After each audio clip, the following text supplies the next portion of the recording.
Assalamualaikum warahmatullahi wabarakatuh. Alhamdulillahil wahidil qaharil azizil ghaffaril mukawwirul laili 'alan nahar tazkiratan li ulil qulubi wal absar tabsiratan li zawil albabi wal i'tibar. Walhamdulillahilladzi nahmaduhu nasta'inuhu nastaghfiruh wa na'udzu billahi min syururi anfusina wa min sayyiati a'malina. May yahdihillahu fala mudhillalah wa may yudlilhu fala hadiyalah. Nashhadu an la ilaha illallah, nashhadu anna Muhammadan abduhu wa rasuluh, la nabiyya ba'dah, amma ba'd. Kama qala Allah ta'ala azza wa jalla fi kitabihil karim, na'udzu billahi minasyaitonir rajim. Bismillahirrahmanirrahim. Ya ayyatuhan nafsul mutmainnah irji'i ila rabbiki radiyatan mardiyah fadkhuli fi ibadi wadkhuli jannati al-ayah. Wa kama qala nabiyyuna Muhammad ibn Abdillah, man salaka tariqan yaltamisu fihi ilman sahalallahu bihi tariqan ilal jannah. Al-hadis sadaqallahul azim.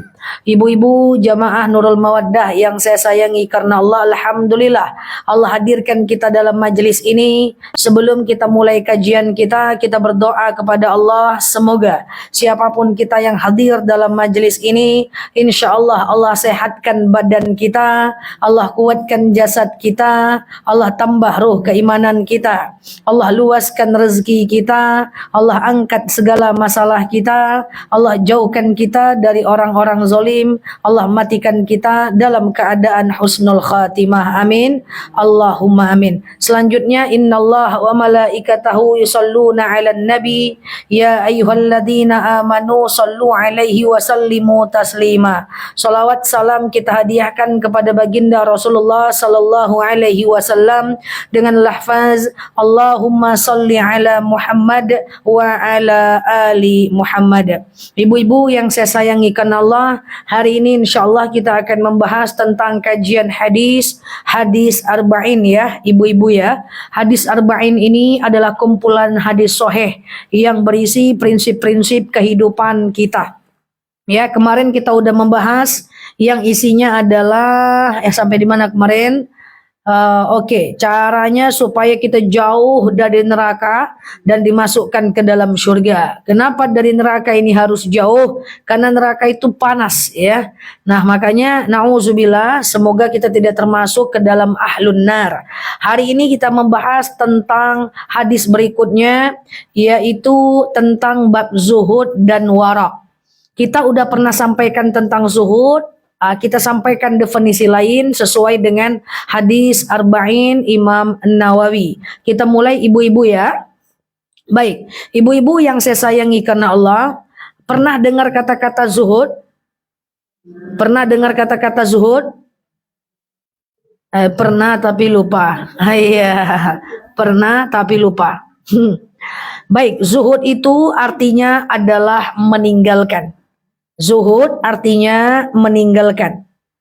Az-zuhud artinya meninggalkan. Meninggalkan apa? Ma la yanfa' fi mal akhirah. Hal-hal yang tidak bermanfaat kepada kehidupan akhirat kita. Nah, zuhud ini bisa kita bahas dari dua perspektif. Nah, ibu-ibu yang saya sayangi karena Allah, banyak orang yang mengatakan zuhud itu adalah meninggalkan, tapi yang ditinggalkan adalah kehidupan dunia. Ini orang yang salah paham nih. Dia menganggap zuhud itu adalah meninggalkan kehidupan dunia dan fokus dengan akhirat. Ma la yanfa' fi mal akhirah. Tidak mengerjakan hal-hal kecuali hal-hal itu bermanfaat untuk kehidupan akhirat. Sehingga banyak orang-orang yang hidup dengan zuhud dan dia meninggalkan dunia secara total. Makanya agama Islam ini di Indonesia ini menjadi akhirnya terpecah. Ya, ujung-ujungnya apa? Orang yang taat, hafal 30 juz, jadi imam, rajin ibadah, dia nggak kerja, dia tinggalkan dunianya. Nauzubillah. Sebaliknya ada orang-orang yang dia kaya raya, hartawan, pengusaha, saudagar, nggak sholat dia. Jadi giliran dia mapan, dia nggak sholat, dia kejar dunianya bener-bener. Giliran dia sangat alim, sangat abid, sangat kuat ibadah, nah dia tinggalkan kehidupan dunianya. Jadi nggak boleh seperti itu. Makanya ada dalil al-mu'minu qawiyyu khairun wa ahabbu ilallah minal mu'minid dhaif. Mukmin yang kuat itu adalah mukmin yang kuat dunianya, kuat akhiratnya. Nah, tidak boleh kita itu jadi orang yang taat, rajin, ibadah, tetapi meninggalkan kehidupan dunia kita. Nah, giliran orang yang dunianya bagus, dianggap dia tidak cinta akhirat. Makanya orang Islam ujung-ujungnya jadi terjebak kepada kefakiran. Na'udzubillah. Nggak boleh. Orang Islam itu harus kuat dunianya. Usahakan dia menjadi orang yang mapan. Ini sebelum saya jelaskan tentang zuhud. Makanya ada dalil wabtaghi fima atakallahu darul akhirah wala tansa nasibaka minad dunya. Cari kehidupan akhirat, tapi nggak boleh lupa nasib kita di dunia. Nggak boleh lupa cari rezeki, nggak boleh lupa bekerja, nggak boleh lupa menabung, nggak boleh lupa berinvestasi, nggak boleh lupa bersedekah dan berzakat, supaya imbang dunia dan akhirat kita. Ya, nah banyak orang mengatakan zuhud itu meninggalkan kehidupan dunia, sehingga akhirnya kalau ada orang yang bagus rumahnya, kita anggap dia terlalu cinta dunia. Tidak seperti itu zuhud. Kita jelaskan zuhud, nanti kita akan jelaskan soal kehidupan dunia dan kita implementasikan zuhud dalam kehidupan kita sehari-hari. Ibu-ibu yang saya sayangi karena Allah, zuhud itu adalah dia itu berpunya, dia itu adalah orang yang tetap mengejar dunia tapi tidak mencintai dunia. Dia tetap bekerja untuk dunia tapi tidak menyembah dunia. Tetap bekerja di dunia tapi tak bertekuk lutut sama dunia. Zuhud itu soal sifat, Bu, bukan soal lain. Contoh, ibu-ibu pernah ngelihat orang yang dia itu mapan tetapi gayanya sederhana aja. Pernah lihat? Itulah zuhud. Zuhud itu dia punya kemampuan di angka 10, tapi gayanya, stylenya, cara dia membeli barang itu seperti orang di angka 2 saja. Hidupnya sederhana saja. Keinginannya jauh di bawah pemasukannya. Nah, itu dia. Ini zuhud versi 1. Nanti saya sampaikan, kalau yang ini sudah sering saya sampaikan. Jadi ibu-ibu harus bisa sampai pada level meletakkan dunia pada tempatnya. Kita itu nggak boleh punya keinginan banyak dengan dunia, tapi boleh kita mapan di dunia. Artinya keinginan kita di bawah kemampuan kita, itu zuhud.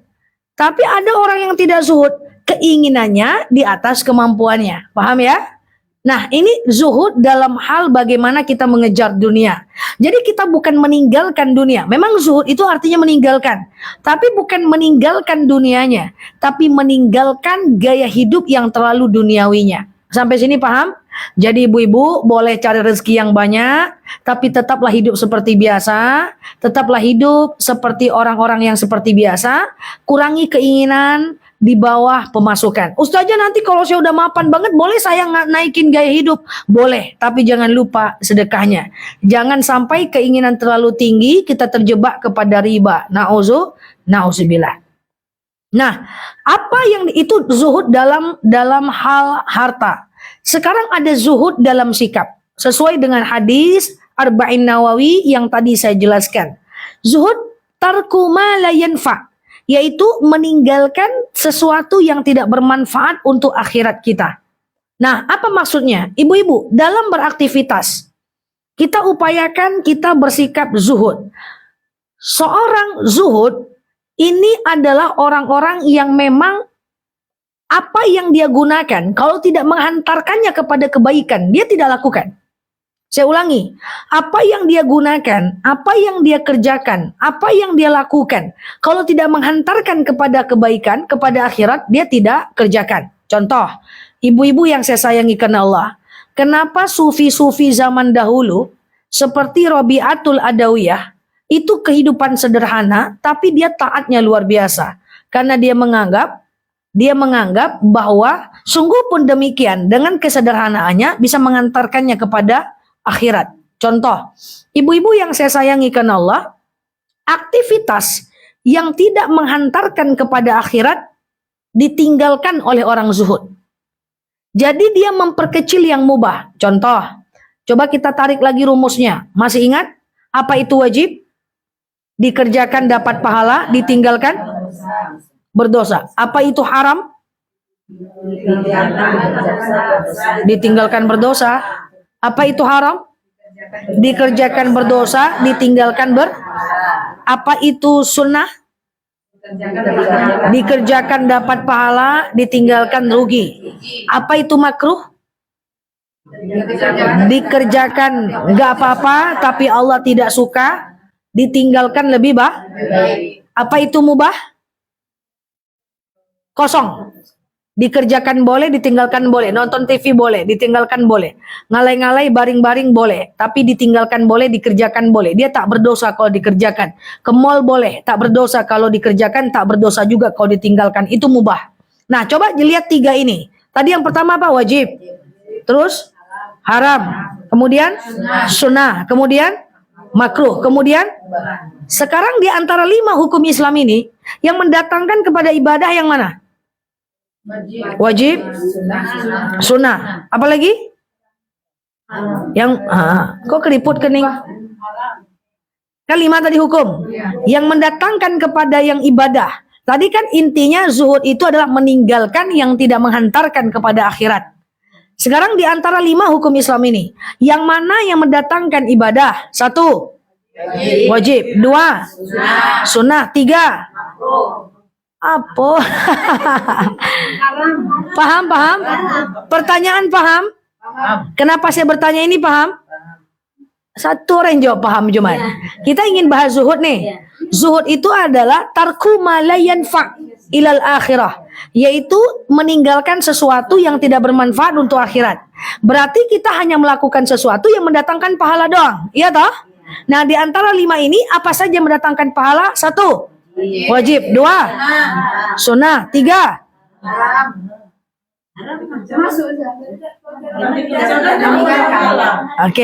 haram.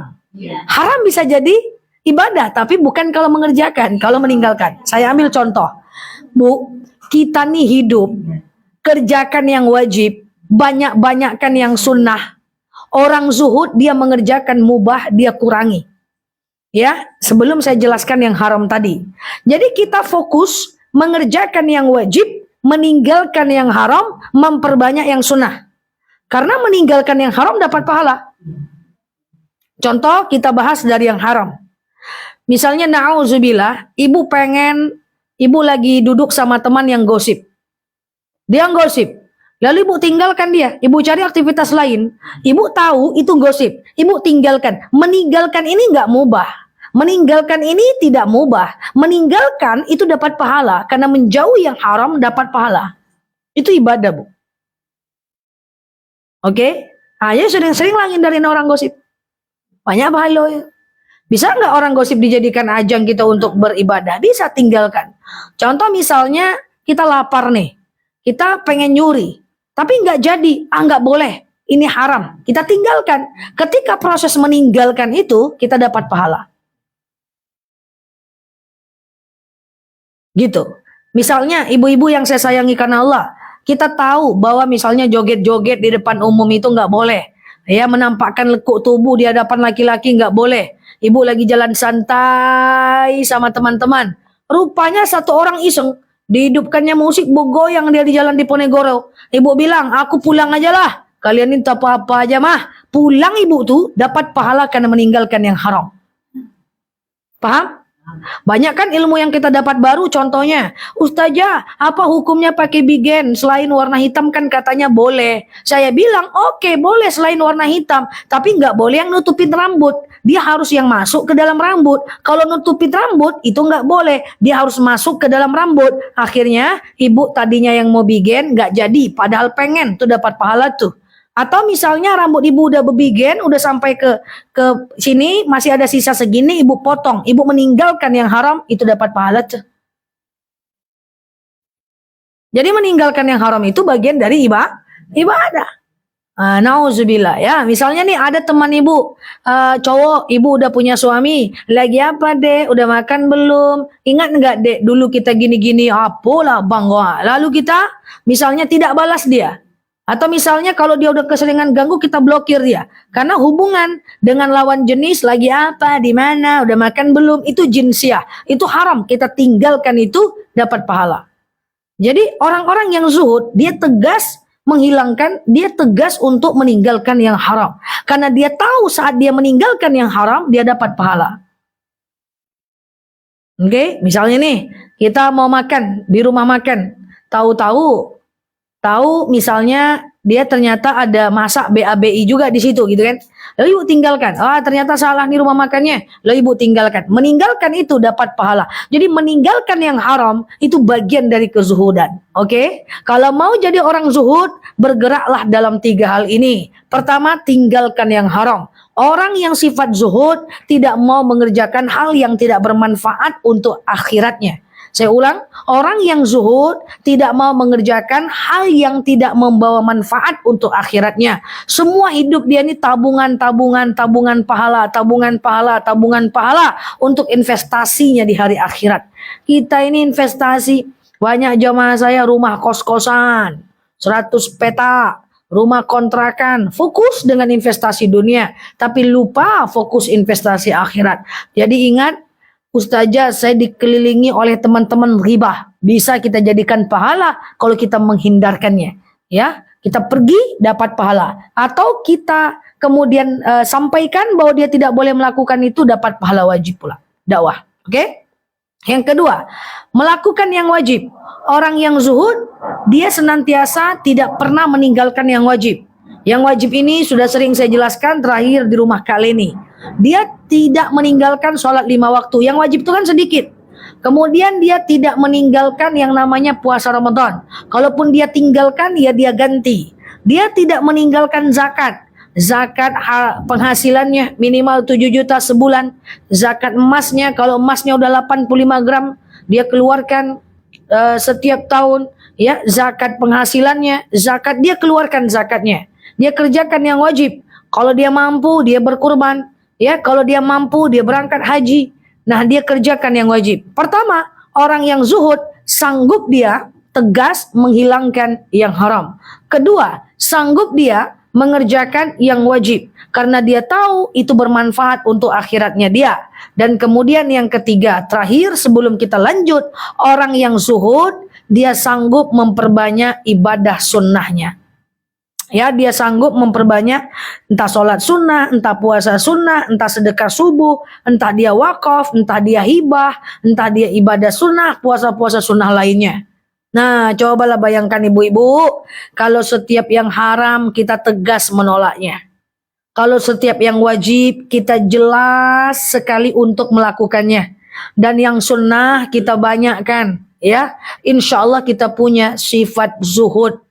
Orang yang zuhud, dia bisa meninggalkan dan mengurangi yang mubah.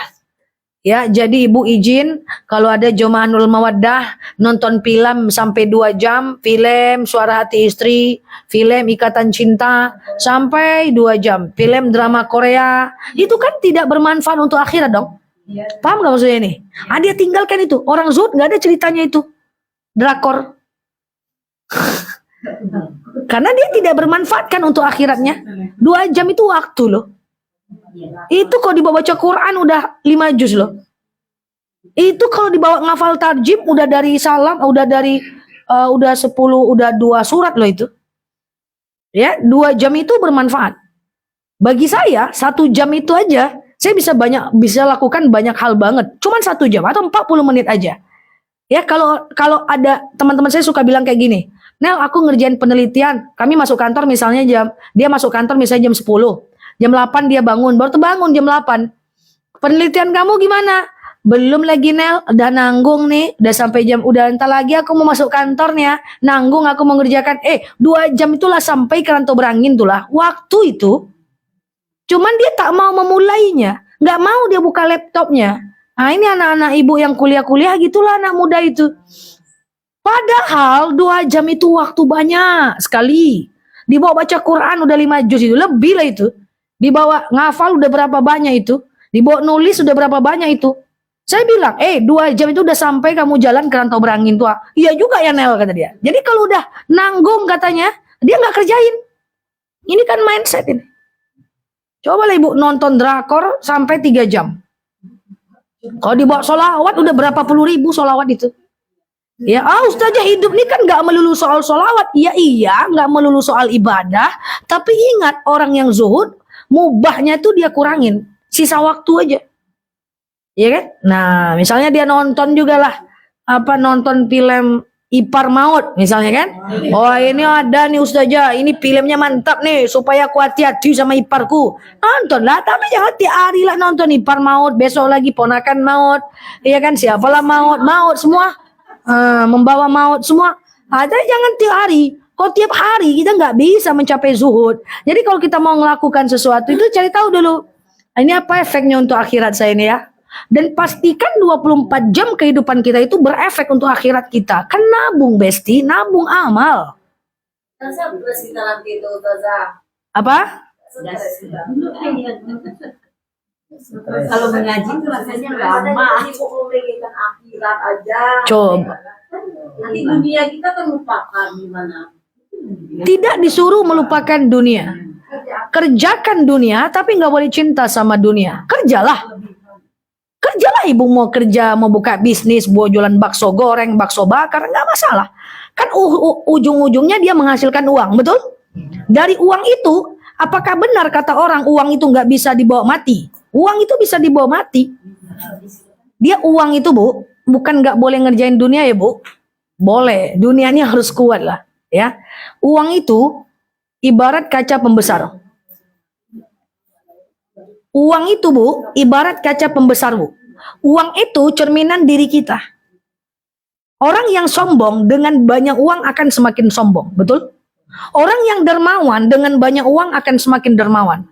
Orang yang rajin sedekah dengan banyak uang semakin rajin sedekahnya. Orang yang suka iri dengki dengan banyak uang semakin dia nggak mau dikalahkan oleh orang lain. Orang yang congkak, orang yang ria dengan banyak uang dia semakin ria. Jadi sebenarnya bukan soal uangnya, tapi tergantung kepada diri kita. Jadi bukan nggak boleh kerjain dunia, ya kerjalah. Ya, entah jadi guru ibu, entah ibu bisnis ibu. Tetapi kerja itu bisa nggak mendatangkan kepada akhirat kita? Ya tentu bisa. Khadijah itu dagang, tapi untuk mendatangkan kepada akhirat.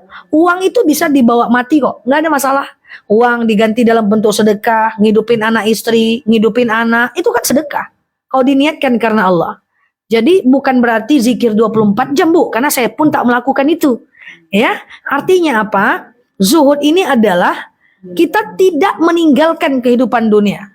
Kita tetap mencari dunia, tak boleh bertekuk lutut sama dunia.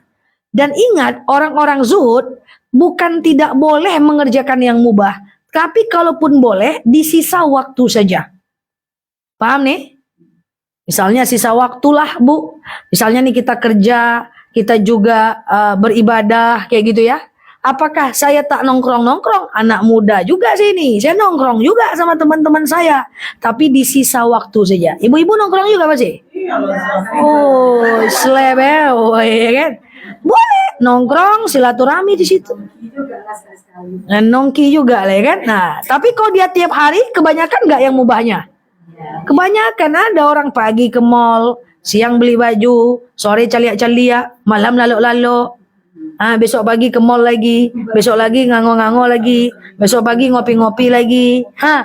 Itu terlalu banyak. Itu nggak bisa zuhud. Maka orang yang zuhud wajib dia kerjakan, sunnah dia banyakkan, haram tuh dia tinggalkan mutlak. Dan yang mubah itu ditinggalkan, ya. Yang mubah itu ditinggalkan. Dihindarkan, bukan ditinggalkan. Repot juga mubah ditinggalkan, enggak tidur-tidur si kawan nanti. Oke. Kalau nongkrongnya sambil ghibah, jadinya apa? Haram, makruh, mubah atau apa? Haram. Maka kalau ada orang yang ghibah saat nongkrong, ibu sikapnya apa? Tinggalkan. Mana sanggup. Tinggalkan. Kok kopi harus nabi lah. Ditinggalkan dulu. Oke. Kita diam di situ aja dengar, tapi kita tidak dengar yang lain. Ngapa kok diam ditanggapi lah kata kawannya nanti. Gimana kalau biasanya ibu gimana kalau ada orang gosip? Diam. Ngikut kata hati. Ngikut. Aja. Nanti kalau celah takut tersinggung pula deh. Ikut aturan main. Ikut aturan main ya. Kalau diem nggak bisa, nggak boleh diam mak. Diam itu kena kaidah usul dia. Mendiamkan keharaman sama dengan melakukan keharaman. Rasailah. Jadi kalau diam nggak bisa ya. Pertama, jangan diam. Kalau diam berarti ibu sama dengan menyetujui. Nggak boleh tuh. Ada orang berzina di tetangga, ibu diam. Ibu sama dengan itu. Harus diingatkan, oke? Kalau mau jangan diam, pergi. Pergi cemana ustazah ini barbecue masih di depan saya nih ya. Ini masih ada nih cappuccino floatnya. Kalau pergi nggak mau, kalau bisa sih, kalau ibu mau pakai cara saya alihkan. Woi, ini loh, kayak gitu. Wah, tapi kan butuh skill untuk mengalihkan pembicaraan. Atau sebutkan kebaikan orang yang dia gosipkan. Walaupun nanti dia bilang, kau aja nggak tahu, kata dia kan. Kita sebutkan kebaikan yang orang yang dia gosipkan, dia akan bilang, kamu aja yang nggak tahu, kata dia kayak gitu. Nggak apa-apa, yang penting kita tidak termasuk gosip karena kita udah mau menyampaikan kebaikan orang yang dia gosipkan. Kalau bisa kayak ibu tuh bagus, kurangilah gosip tuh, kayak gitu boleh.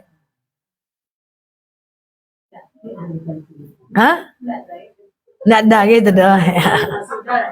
Saya berharap Indonesia ini aman dari dunia perjulidan, perkepoan dan pergosipan. Ini sibuk aja ya warga kita ini ngomongin urusan orang. Makanya susah majunya kita ini. Karena kita sibuk aja dengan gosipin orang. Kayak mana kita nih mau mapan, mau maju, mau jadi orang kaya yang dermawan, mau orang kaya yang banyak zakat. Repot kita. Ya, semoga kita dijauhkanlah dari dunia perjulidan, berkepoan dan nggak akan maju-maju kita itu. Bangsa ini nggak akan maju-maju kalau kita itu banyak ghibahnya. Jadi kalau kata kakak saya, tapi kan ghibah tuh enak ya. Gitu ya. Oke, gitu ya, ibu-ibu ya. Jadi kalau seandainya yang mubah boleh dikerjakan, tapi biasanya orang zuhud sangat sedikit dia mengerjakan yang mubah. Duduk-duduk, ngalai-ngalai, baring-baring, mikirin masa lalu sedikit. Dia mengalai-ngalai, baring-baring sambil baca buku doa. Itu kalau mau zuhud. Santai-santai, dia enggak. Dia santai-santai sambil dengerin ceramah. Karena kalau santai-santai doang, baring-baring aja, dapat pahala enggak? Tapi baring-baring sambil dengerin Quran dapat pahala nggak? Jadi ya Allah mantap nih. Ya, ngango-ngango, menung-menung dapat pahala nggak? Nggak. Tapi kalau menung-menung sambil dengerin tartil dia dapat pahala. Jadi memanfaatkan waktu kita sama-sama 24 jam tapi ada orang yang memanfaatkannya dengan baik tapi ada yang tidak.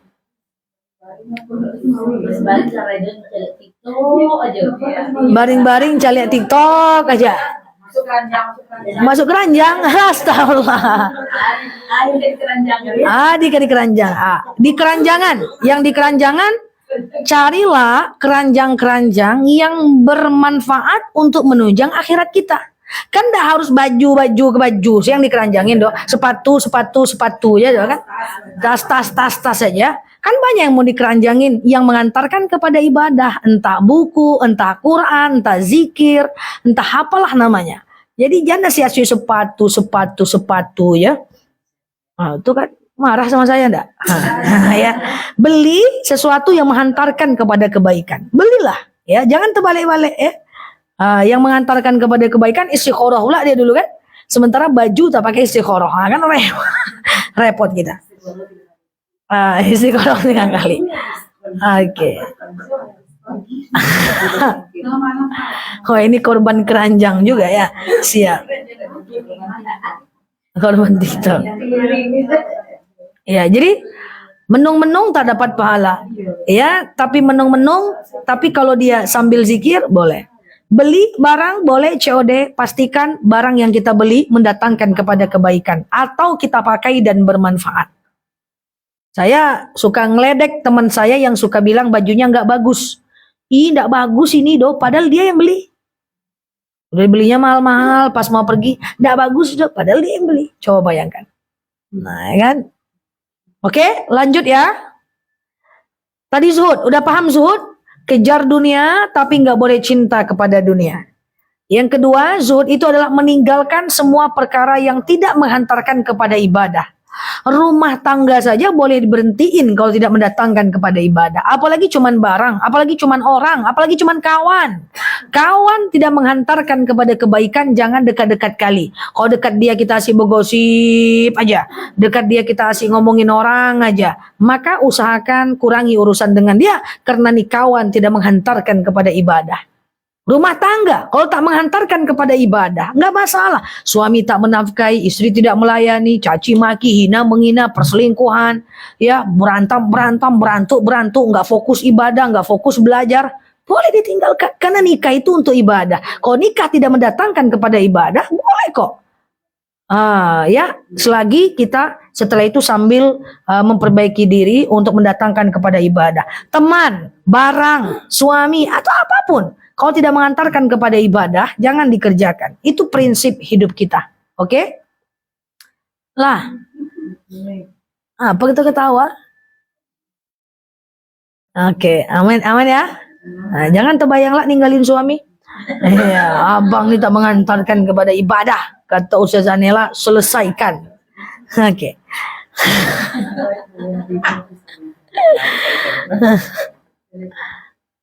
Oke. Itu zuhud. Nah, sekarang warok. Warok. Pakai ro. Itu sifat warok.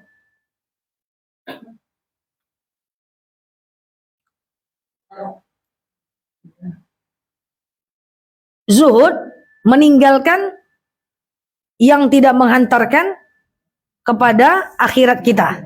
Iya kan? Tapi kalau warok itu adalah meninggalkan apapun yang kita ragukan. Apapun yang kita ragukan, tinggalkan.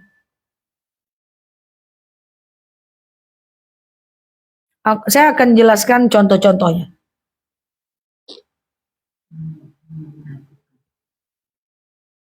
Udah? Zuhud meninggalkan hal yang tidak mendatangkan kepada akhirat.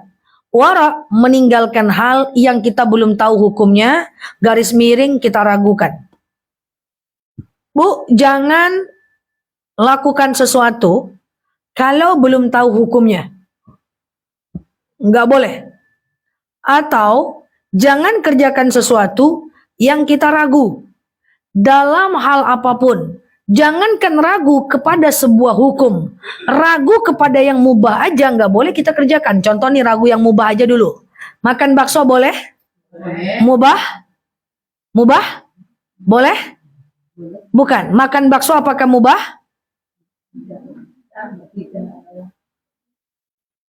Mubah itu kan boleh kan artinya. Saya tanya, makan bakso apakah mubah? Mubah. Cemana lah ini ya. Jadi makan bakso dapat pahala enggak? Enggak. Apakah berdosa? Tidak. Apakah mubah dikerjakan?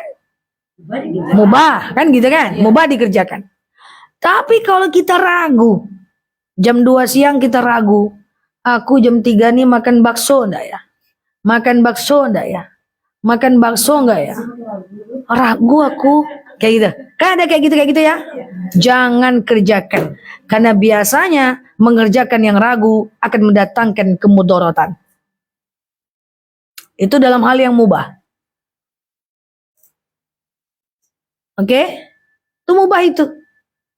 Jangan kerjakan. Aku pulang kampung dah ya. Aku pulang kampung dah ya. Pulang dah ya. Pulang dah ya. Tuh sampai.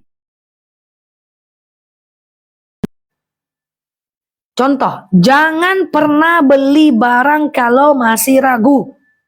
Tengok barang tuh. Cantik enggak ya? Kok kayaknya cantik ya?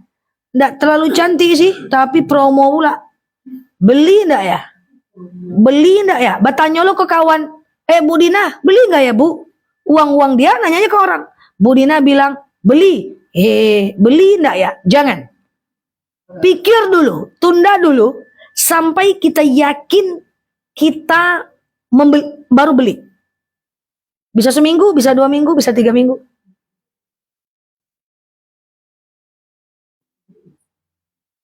Nanti kalau keras hati beli aja biasa. Kalau keras hati, taklah bisa kita tidur tanpa itu, belilah. Pikir terus kan. Ya, ande. Berarti sampai di usia berapapun masih terpikir-pikir kalau beli sesuatu ya. Masya Allah, mantap. Terbayang-bayang. Kalau yang disuka kan Kayak kali itu Zak. kalau suka kali itu terbayang-bayang. Oh gitu ya.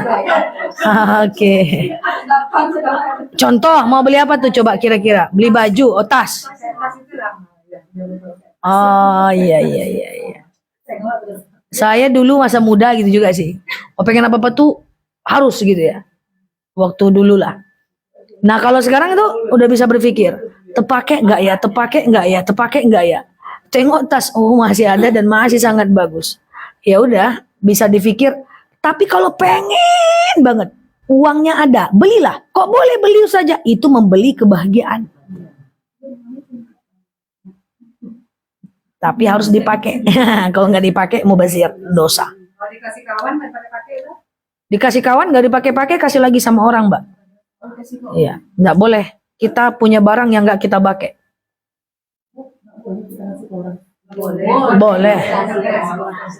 Boleh dikasih ke orang. Paham nih? Ragu. Nih kacamata nih bagus nggak ya? Tapi gagangnya bagus. Tapi kok depannya tak cocok ya? Beli nggak ya? Wah ini depannya cocok, gagangnya nggak bagus. Yang mana satu nih ya? Ragu dua-duanya. Jangan dibeli dua-duanya. Ya kan? Nah, itu padahal mubah yang tak mendatangkan kepada kebaikan. Tapi kalau membeli yang mendatangkan kepada kebaikan atau melakukan aktivitas yang mendatangkan kepada ibadah, jangan pikir-pikir pula. Nah, langsung. Bila perlu paksakan. Bila perlu paksakan. Gitu. Sering beli barang tapi ragu? Tadi di mall lancaknya, nyampe rumah kok untuk iko yo. Nah, itu kan ibu ragu tuh. Di mall tadi cantik kali bentuknya. Tapi di rumah kok kayak gini bentuknya ya. Nah, ini nggak boleh. Ragu, tinggalkan. Ini bukan soal harga. Kalau dia harga mahal, ibu yakin, belilah. Tapi walaupun murah, nggak yakin, jangan beli. Walaupun harganya cuma 50.000, 100.000 gitu. Nggak boleh. Itu ada bisikan setan yang menyuruh kita beli. Kalau dia yang mubah. Mubazir apalagi nggak kepake. Mau ke rumah teman, warok kan meninggalkan yang ragu kan. Pergi aku nggak ya? Aku. Pergi nggak ya? Jangan pergi. Nanti ada mudarat kalau kita pergi. Itu konsep Islam.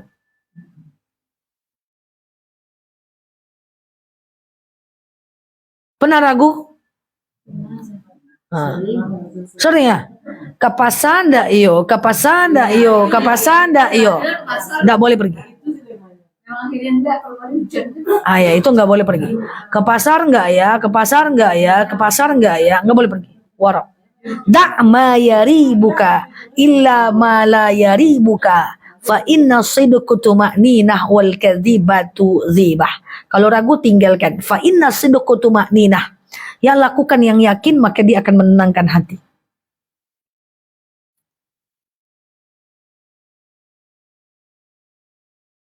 Lah, kakadai atau ke pasayo, ragu aja terus kan. Berarti jam mikirnya. Habis waktu mikir. Gitu. Berarti kalau berteman Apa? Berteman. Apa? Kita ragu berteman sama dia. Nggak ada yang kita tidak harus dekat dengan semua orang kok. Jadi kalau kita berteman dengan dia, kita tidak mau berteman terlalu dekat, itu pilihan kita. Oke. Oke? Kalau ragu, beli barang ragu jangan. Ya, tapi kalau dia itu yang mubah. Tapi kalau keraguan itu dalam hal yang haram lagi nih. Tadi dalam hal mubah kan? Makan bakso enggak ya? Makan bakso enggak ya? Makan bakso enggak ya? Ya udah jangan pergi. Sekarang ibu masih ragu tentang hukum. Jangan ibu kerjakan sebelum ibu tahu. Contoh, ustazah apa hukumnya pakai extension? Saya bilang tidak boleh. Itu merubah takdir mugram, merubah bentuk Allah. Tapi kalau udah terpakai cuman ustazah? Harusnya tadi nanya sebelum Pak. Tapi udah terlanjur Pak. Dan saya yakin waktu pakai itu beliau dalam keadaan ragu. Nggak boleh sifat seperti ini, ke depan kita perbaiki. Ustazah, boleh nggak saya itu misalnya mencukur alis, ya kan? Cukur alis. Saya bilang misalnya nggak boleh. Saya sempat ragu sih Zah, tapi saya cukur aja. Nggak kayak gitu. Tanya dulu entah kepada ustadz musola, nggak harus dengan saya, entah kepada ustadz di rumah, entah kepada guru anak-anak kita, baru kita lakukan. Karena tinggalkan yang kita ragu. Paham ya? Misalnya nih ibu-ibu yang dalam hal yang haram, yang mendekati keharaman kita tinggalkan. Jadi tanya dulu, baru kemudian dikerjakan setelah kita yakin. Ya contoh misalnya ibu mau sedekah subuh, nggak ngerti nih, emangnya sedekah subuh ini harus dikerjakan di waktu harus dikasih ke sedekah subuh ini kan di waktu subuh, boleh nggak ya dikasih ke misalnya dikasih ke pengamen gitu ya? Atau ke orang yang minta-minta, ibu ragu aja nih misalnya, boleh nggak ya sedekah subuh ini dikasih orang yang minta-minta? Bukankah minta-minta itu nggak boleh? Bukankah ya dulu ulia khairum min yadis sufla? Bukankah tangan di atas lebih baik dibanding tangan di bawah? Ibu ragu, boleh nggak kasih dulu, kasih ke yang lain dulu sampai ibu menemukan sebuah hukumnya, gitu misalnya. Oke? Jadi yang ragu dalam perkara haram tinggalkan, cari hukumnya sebelum mengerjakan. Karena melakukan sesuatu tapi meninggalkan dalam keadaan ragu nggak boleh. Contoh, ibu misalnya mau berwudu, adalah dengar-dengar wudu itu nggak boleh dengan air yang sedikit. Menurut ibu, ya tadinya nggak boleh air itu sedikit, harus 2 kulah misalnya. Yang ibu harus lakukan adalah hati-hati, kan warok. Ya isi dulu 2 kulah, baru ibu wudu. Karena ibu tadinya dalam keadaan ragu, maka ibu ambil yang yakin. Walaupun setelah bertanya ternyata kata ustadznya nggak apa-apa. Nah, baru kemudian udah tahu hukumnya, baru kemudian dikerjakan. Ragu dalam hal mubah tinggalkan. Mendekati yang haram juga tinggalkan. Baru dicari tahu hukumnya. Tapi terakhir yang ketiga, kalau ragu dalam perkara yang udah jelas wajib, paksakan. Ya. Paksakan. Kalau ragu dalam perkara yang wajib, paksakan. Contoh, misalnya ibu mau sholat, ya, ibu ragu nih, boleh nggak ya sholat itu jam 2? Kan waktu sholat itu panjang. Boleh lah, nggak apa-apa lah, kan masih ada waktu sholat nanti. Jangan kerjakan, ibu ragu, paksakan di awal waktu, ambil hati-hati. Paham maksudnya ini? Contoh, ibu pernah dengar dari Pak Ustadz atau dari mana-mana, boleh kok tahajud itu menjelang azan subuh. Boleh kok sholat isya itu ditempelin dengan tahajud. Jadi isya itu digabung dengan tahajud sepertiga malam, disengaja. Jadi tahajud itu isya itu disengaja tempel dengan tahajud tengah malam. Waktu ibu mau kerjain nih, boleh nggak ya nih ya? Boleh nggak nih ya? Sholat isyanya ditunda. Lalai enggak nih ya? Itu kan dalam perkeadaan wajib tuh. Lalai enggak nih ya? Maka sebelum ibu tahu hukumnya, lakukan dulu isyanya di awal waktu. Sampai ibu ketemu itu boleh atau tidak. Paham? Paham atau bingung? Jadi kalau ragu itu dalam ibadah, wajib paksakan dulu di awal waktu. Sampai ibu ketemu hukumnya. Nah kenyataannya apa? Boleh enggak menggandeng isya dengan tahajud di malam hari? Boleh enggak?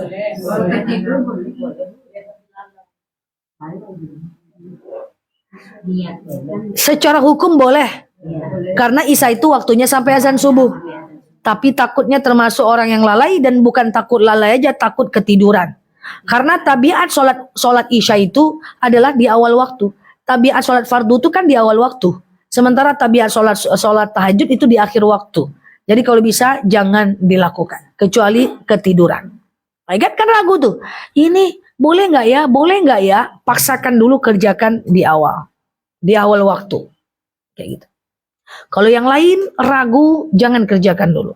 Boleh nggak rebonding saja? Boleh nggak saya pakai kutek? Ragu nih, jangan kerjakan dulu. Kalau kutek boleh?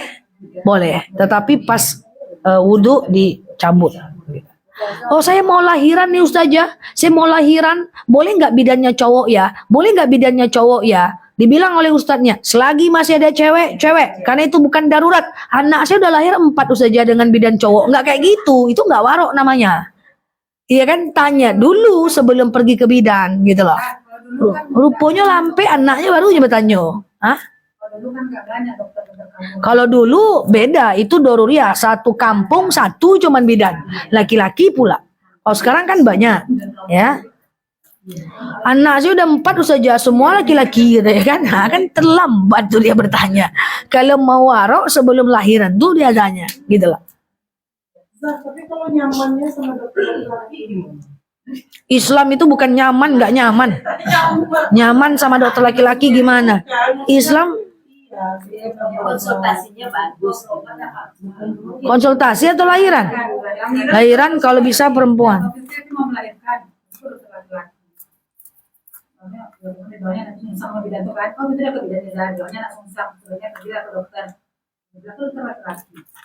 Tapi zaman dulu, Zaman dulu. Kalau zaman dulu kan beda.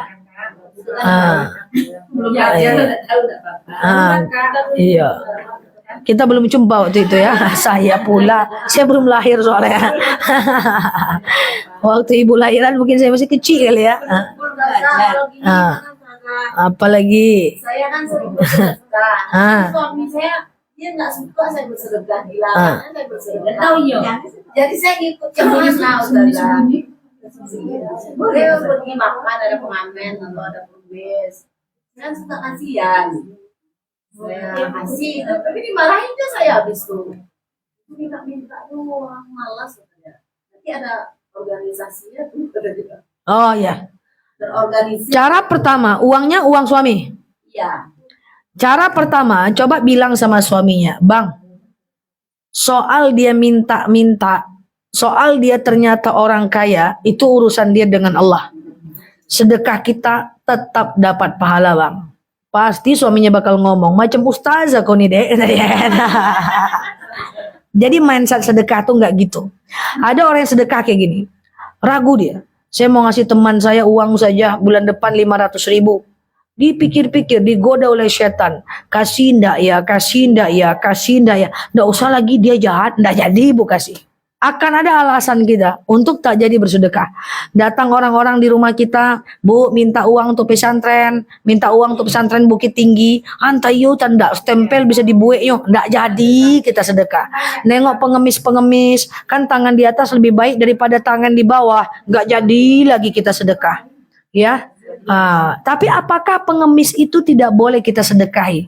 Rasulullah SAW sering kok bersedekah untuk pengemis, apalagi orang buta. Setiap pagi dia kasih kurma, tiap pagi dia kasih makan. Jadi ini prinsip, jangan sampai itu adalah godaan setan untuk melarang kita beribadah. Saya pernah mau ngasih pengemis, teman saya di samping mobil saya bilang, jangan dikasih lagi Nel, orang kaya tuh. Saya bilang, hei kamu ini sedekah nggak mau, malah gosipin orang. Kalau mau sedekah, kalau nggak ya diem. Jangan kita nggak sedekah, udah itu kita fitnah. Kalau benarlah dia itu orang kaya dan dia ngemis, maka kita ghibah. Kalau ternyata dia bukan orang kaya dan dia memang miskin, maka antum fitnah. Iya dong. Jadi kalau nggak mau sedekah, nggak usah sedekah. Tapi jangan suuzon sama orang yang minta-minta. Ada orang datang ke rumah kita, mau dikasih oleh suami. Lalu kita bilang, nggak usah lagi bang, tayatan ndak. Nah suaminya mau ngasih, kita suuzon. Andaikan dia memang salah, kita gosip. Kalau dia benar, kita fitnah. Jadi kalau mau ngasih, ngasih. Kalau nggak usah minta. Tapi pengemis itu orang kaya, Zah. Nggak semuanya. Kalaupun dia kaya, tidak akan mengurangi pahala kita. Pahala kita tetap dapat pahala sedekah. Urusan kaya nggak kayanya dia, itu urusannya dengan Allah. Selama kita berpikir-pikir kalau ngasih orang, semaka itu kita susah berbuat baik. Jangankan pengemis, mau ngasih mertua, nggak jadi-jadi.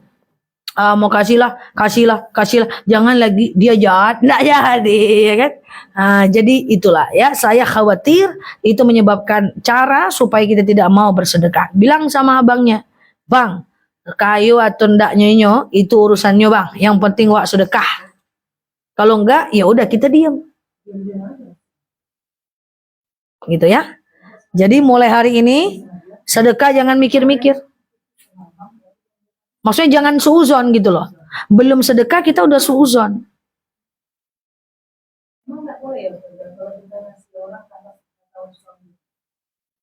Kalau itu uang kita, boleh kita sedekah tanpa sepengetahuan suami. Kalau itu uang suami, coba tengok dulu polanya. Pola pertama, kalau suaminya bilang dengan kita, Dek, ini ada uang 5 juta, pandai-pandai engkaulah. Maka sisanya boleh kita sedekahkan. Kan katanya pandai-pandai. Tapi kalau, Dek ini buat uang buat kamu. Pokoknya keluarkan laporan tiap bulan walaupun 1.000 doang. Nah itu harus izin tuh. Ada suami kali-kali. Jadi kalau intinya adalah, curhat pula jadinya kan. Tapi kalau uang itu udah di tangan ibu dan suaminya tuh ngomong kayak gini doang. Pandai-pandai kamulah, ini uang pokoknya. Cukup-cukupkanlah, kan gitu kan? Maka sisanya itu boleh ibu sedekahkan tanpa izin suami. Kan itu sudah dia bilang pandai-pandailah. Nah, sedekah itu sangat hati-hati ya. Qaulu ma'rufun wa ma'rifatin khairum min shadaqatin yatba'uha aza.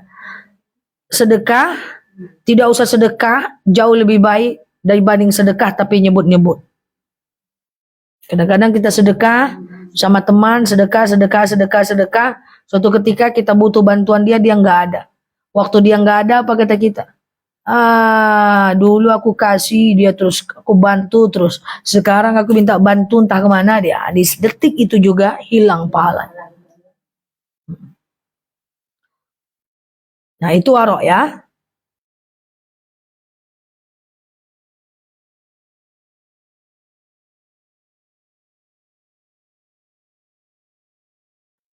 Oke. Ada yang mau ditanyakan sampai sini? Nah, itu dia ya, kita punya sifat zuhud dan kemudian wara. Zuhud itu apa tadi kita simpulkan sebelum kita tutup? Hal-hal yang tidak mendatangkan kepada kehidupan akhirat. Ya.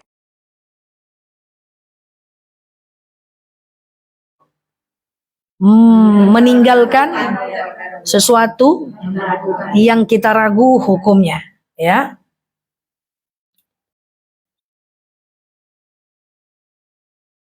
Cukup ya, semoga kajian ini membawa manfaat. Kalau ada yang mau ditanyakan dalam dan luar tema silahkan, kalau tidak kita cukupkan. Minggu depan minggu keberapa? Pertama ya. Oke, jadi mulai sekarang ibu filter ya. Ini kira-kira kalau aku gini apa manfaatnya? Ya, kira-kira kalau kayak gini apa mendatangkan akhirat atau tidak? Ya, cari kerja, ya kerja aja. Nanti dari hasil kerja bisa mendatangkan kepada akhirat. Insyaallah kita tabung pahala. Wallahu a'lam bishawab. Ala hazihi niyah al-Fatihah.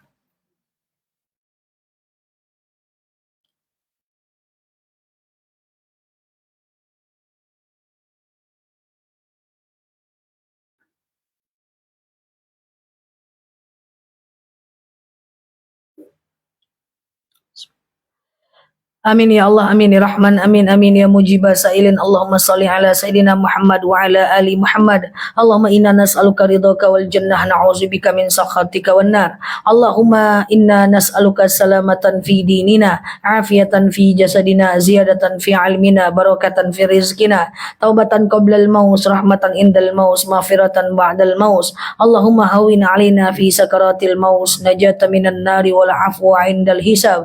Allahumma antas salam السلام وإليك يعود السلام فحينا ربنا بالسلام ودخلنا الجنة دار السلام تباركت ربنا وتعاليت يا هذا الجلال والإكرام. اللهم إنا نعوذ بك من الهم والهزن، نعوذ بك من العجز والكسل، نعوذ بك من الجبن والبخل، نعوذ بك من غلبة الدين وقهر الرجال. اللهم يسر علينا أمورنا ولا تعسر علينا أمورنا يا رب العالمين. اللهم خصوصا إلى أرواح أبينا Cecep Supriyadi wa ila arwahi ummahatina muslimina wa ila arwahi abaina wa ila arwahi kulli muslimina wal muslimat. Allahumma ighfir lahum warhamhum wa'afi wa'fu anhum wa akrim nuzulahum wa wasi' madkhalahum waghsilhum bil ma'i wasalji wal barad wa naqqihim minal khotoya kama yunaqqa sabul abyadu minad danasi wa abdilhum daran khairan min dari mu'ala khairan min ahlihim ya rabbal alamin. Allahumma khususan ila arwahi abina Cecep Supriyadi wa ila arwahi kulli muslimina wal muslimat. Allahumma ja'al qabrahum rawdatan min riyadil jannah wa la taj'al qabrahum huratan min hubarin niran. Allahumma inna na'udzu bi kalimatillahi tammati min syarri ma khalaq. Allahumma innaka 'afuwun karimun tuhibbul 'afwa fa'fu anna ya karim. Allahumma layyin lana qulubana ya rabbal alamin. Allahumma khususan ila arwahi abaina wa ila arwahi ummahatina wa ila arwahi kulli muslimina wal muslimat. Allahumma la tahrimna ajrahum wa la taftimna ba'dahum waghfir lana wa lahum wa li ikhwanina alladhina sabaquna bil iman wa la taj'al fi qulubina ghillan lil ladzina amanu rabbana innaka ra'ufur rahim. Allahumma ansur ikhwanana mujahidina fi Palestin. Allahumma ansur ikhwanana mujahidina fi Iraq. Allahumma ansur ikhwanana mujahidina fi Gaza. Allahumma ansur ikhwanana mujahidina fi Indonesia ya rabbal alamin. Allahumma istajib du'ana ya Allah, sajib du'ana ya Rahman ya Rahim ya mujibas sailin. Allahumma salli ala Muhammad wa ala ali Muhammad. Subhana rabbika rabbil izzati amma yasifun. Salamun alal mursalin. Alhamdulillahi rabbil alamin. Assalamualaikum warahmatullahi wabarakatuh. Alhamdulillah, sebetulnya pengajian yang disampaikan oleh Ustazah, apa yang disampaikan oleh saya dapat kita sebutkan dan dapat diamalkan di kehidupan sehari-hari. Sebelum kita tutup pengajian kita, lebih baik kita tutup dengan pembacaan hamdalah. Alhamdulillahirabbil alamin. Saya sebagai protokol mohon maaf atas kesalahan. Wabillahi taufiq wal hidayah. Assalamualaikum warahmatullahi wabarakatuh. Assalamualaikum warahmatullahi wabarakatuh. Teman-teman semuanya, saya selalu ya di sana. Teman-teman yang baru mampir boleh klik foto aku yang ada di atas, follow, aktifkan tombol loncengnya ya, agar teman-teman dapat video terbaru dari aku. Dan jangan lupa aktifkan notifikasi dan video live-nya ya. Teman-teman yang mau gabung ke akun kedua aku punya akun kedua. Yang tadi disematkan ya, itu sudah videonya itu potongan-potongan ceramahnya aku. Sama-sama Mbak, jazakumullah juga ya. Potongan-potongan ceramahnya aku, silahkan di follow aja. Di situ bisa belajar juga, dan di channel aku juga bisa belajar. Jadi insya Allah tidak kekurangan materi.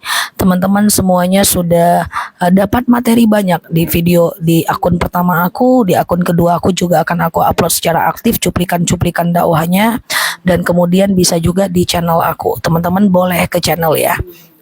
Dan subscribe channelnya. Di situ ada video-video ceramah panjangnya aku. Yang mana Zah? Yang mana? Coba ada nggak orangnya di sini ya? Akun kedua aku ini ya. Coba yang tadi halo, yang suka bilang namanya DR Nelaluki ya, namanya DR Nelaluki ya. Nah ceramah-ceramah panjang kayak gini, teman-teman kalau terlambat hadir, teman-teman bisa ke channel aku.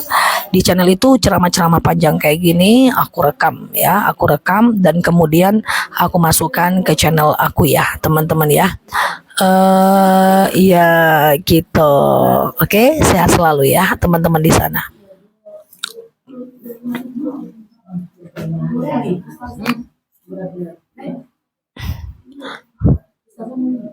Apa? Oke. Sehat ya teman-teman ya. Akun kedua aku DR Nelaluki aja. Jadi nggak ada tulisan ustazahnya ya. Zah. Oh siap sama-sama ya teman-teman semua ya. Oke, saya selalu teman-teman semuanya. Live lagi nanti di jam, ini hari apa ya Kak? Senin. Sore nanti aku juga live. Siang itu kayaknya banyak anak kecil ya. Coba kita lihat nanti ya teman-teman ya. Oke, saya selalu teman-teman semua di sana. Dan kita sebentar ya guys.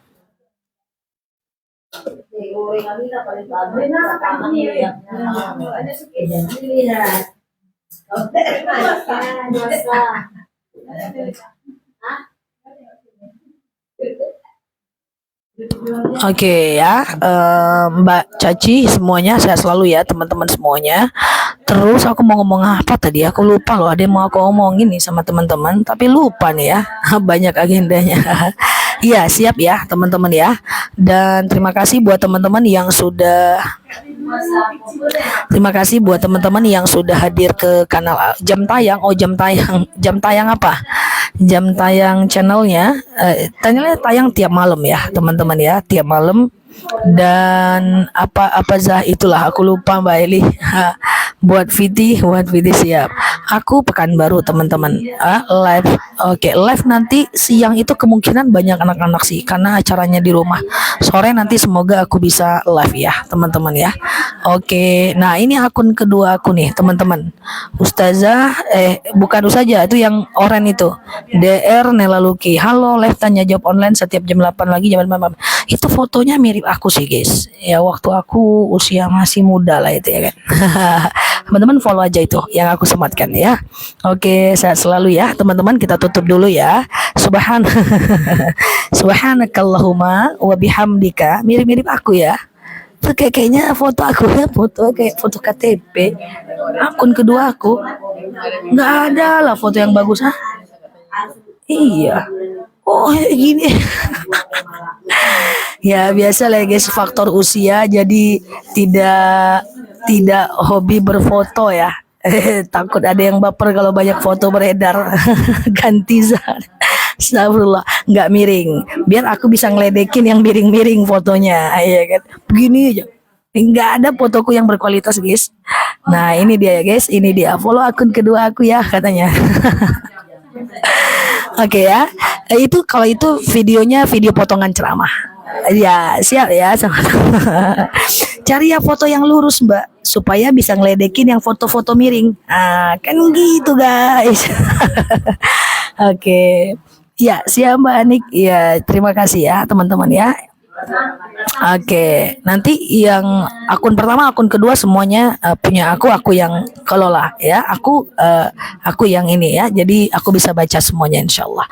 Terima kasih teman-teman semuanya. Kita tutup dulu ya. Yep, udah follow ya. Tapi isinya beda ya. Akun pertama itu video, akun kedua cuplikan-cuplikan ceramah. Oke, ya kita tutup dulu ya guys. Sama-sama ya. Sehat selalu ya. Salam kenal semua buat teman-teman yang baru mampir.